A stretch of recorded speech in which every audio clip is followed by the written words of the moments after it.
八识详解。八识详解。第一，心与身的关系。善男子人的身体是由物质的4大假合而成的。概括来说，人的色身可以功能分作6大部分。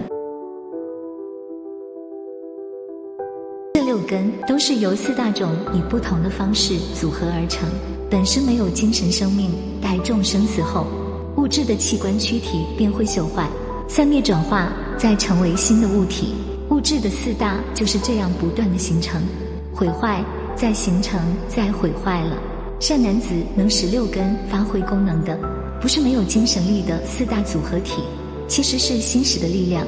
否则人体的6根只会是一堆废料，没有生命活力可言，犹如一只无桨的船，难有自发的活动了。心识在眼根发挥功能的叫做眼识，它使人能通过视觉器官观察到世间各种事物。在耳根发挥功能的叫耳识，它使人能通过听觉器官收听到世间各种声音。在鼻根发挥功能的叫做鼻识，它使人能通过嗅觉器官感受到各种气味。在舌根发挥功能的叫做舌识，它使人能通过味觉器官尝到世间各种食物的味道。在身根发挥功能的叫做身识，它使4肢躯体能在世间接触外境，做种种活动，又使内脏肺腑发挥维持色身生命的功能。在意根发挥功能的叫做意识，它使整个神经系统能发挥功用，让整个色身能通过此系统由心识指挥，在世间动身发与造种种业。善男子，没有了心识这6种功能，生命力便不能借色身在世间活动，过物质的生活，吸取物质世界生活的经验，却只如无情木石一样而已。心识既有上述的6种功能，为什么不能离6根而存，独自活于世间上呢？善男子，心识的活动力却是不需要依靠根身的存在也能发挥的。但是若离6根，生命体经历的只是纯粹精神界的活动，再不是物质时间的生活了。色身存在的需要与否，定于生命体从前的业力与修行境界。若由业力所牵，要以色身续命，那么它便难属色身而存活了。但是无论生命体以何种色身出现于世，心识是永存不舍，否则生命体便没有生命力可言，再也不能成为生命体了。第二，心识的结构。善男子，愚昧无知的众生难知根与识的分别，但是以锻炼身心灵，成就智慧力量，解脱为智业的修行者，却有必要知道心识的结构及其运用功能，才能真正了解自己修行的方向，认清心识的潜能，这样他才可以强化自己的身心灵，超越物质上的众多掣肘，能够逍遥自在以心驾驭万物，无处不自得。善男子，人的心识以功能区别，可分作8个部分，就是眼识、耳识、鼻识、舌识、身识，第6意识，第7末那识和第8阿赖耶识了。眼识、耳识、鼻识、舌识和身识又合称前5识。行者于此8识有必要深究，使能登上自度度他之阶梯，悟出以心造物之法门。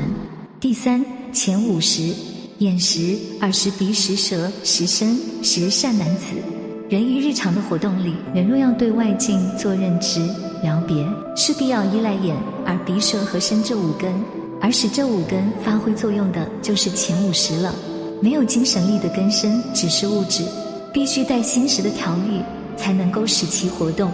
若这肉体的本身自有能看、能听、能嗅、能辨味、能感觉、能思维的功能，那么一切的物体，无论有情或无情众生，皆有这些功能了，因为它们同是由4大地水火风特性所造的。若真的如此，木石钢铁、雨露微尘，便与一切凡夫圣贤毫无分别，同具有一样的活动力了。这是多么不合情理的事情啊！人的5识是怎样发挥功能的呢？善男子，5识特有的功能就是通过人的5根眼、耳、鼻、舌、身，取对外境起，认知了别且做出反应。5识兑现于他们前面的实境，无需思量考虑，便能立即了了分明，认知他们的形象本质，并且能对他们及时升起善的与恶的。或非善非恶的反应。50在物欲的世界里，让生命体能做色声香味触的领受。为了达成这50的领受，50有5种能力，能在欲界一切时空里随缘起用。这5种能力就是对外境能产生接触，触起警醒作意，领受外境刺激时，有领受认知辨别和做思量反应思的能力了。50使这欲界的众生能通过根身追逐物质欲乐而得到色声香味触的满足，但是修禅定的行者追寻的不是物欲享受，故能活动于不同的定境里次第止息。这50的活动以待离欲的禅悦，也能从此而生智慧、神通与解脱。50在欲界里，各与色声香味触法相应，与其他各时所思之事并不涉及，无亦能负责综合无法，为生命体建立一个有意义的整体印象。一辆有无匹马的马车，若无马夫具驾车，无马势必不受控任意乱闯。50就如无马，若无统一驾驭，一切所有受纳的个别印象便互不相连，没有意义了。那么复起调御50和综合它们输入的片面印象，能力能生成整体意义。这责任是什么呢？善男子，这就是第6意识了。第4、第6意识。什么是第60呢？善男子，第60可单称为识，又叫意识，是认知了别之识。它是人体的感觉中心，负责指挥前50的工作。前50所传送的零碎片面资料，皆由它做有系统的组织，建立一个全面有意义的影像。善男子，意识根据从前的经验，能把前50传送的资料迅速整理，对外境能及时升起3种认知了别的作用。意识对有实质存在之境物，能根据以往的经验立刻达成认知了别，这是限量的作用。在没有实质境物存在时，意识则能根据以往的经验资料迅速比较测度推论，而达成认知了别的目的。这就是比量的作用。但是意识并非时常都能做出正确的认知了别的作用，有时根本没有存在的事物，它却会无中生有，做完全错误虚妄的认知，这就是非量的作用。善男子，意识所能的别认识的外境，也可分作3种，就是性境、独影境和待值境。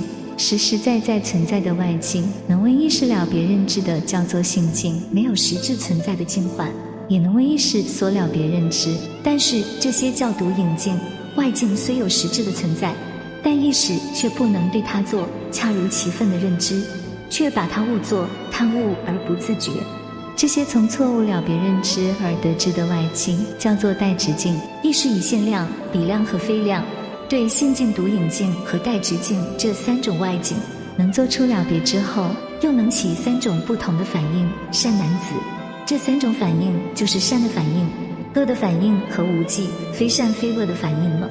意识能根据从前生活累积的经验，指挥前50，不需思量，而能及时升起含有善恶或无记的活动。善男子，意识的活动最强，因此能在欲界、色界、无色界这3界里，不断引发身口合意的活动，做善恶和无记的业，使生命之轮不停转动。第60于80之中，了别认知外境的能力最强，因此众生的存在和生活受此时之影响之举。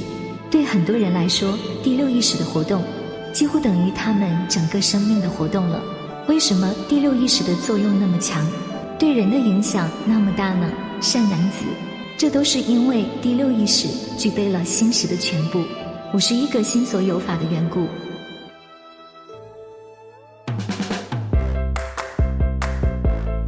非常感谢您的观赏，喜欢我们的影片，欢迎开启好运4重奏，点赞、分享、订阅以及开启提醒小铃铛。感谢您的观赏，我们下次再见咯。